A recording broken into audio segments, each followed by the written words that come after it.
Bueno guys, би гэртээ байна. Яг би шинэ ютубер. Тэгээд шинэ ютубер намайг Дэлгөөн гэдэг. Би 8 настай. Одоо би 3 дугаар ангид өнгөрч орж байгаа. Окей. За тэгээд би энэ бичлэгийг оруулахаар би бичлэгээ жоохон ойрхон хийгээд гэж бодноо.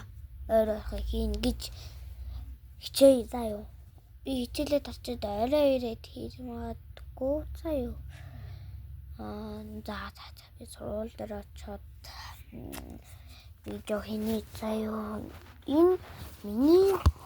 Энэ миний видео биш үү?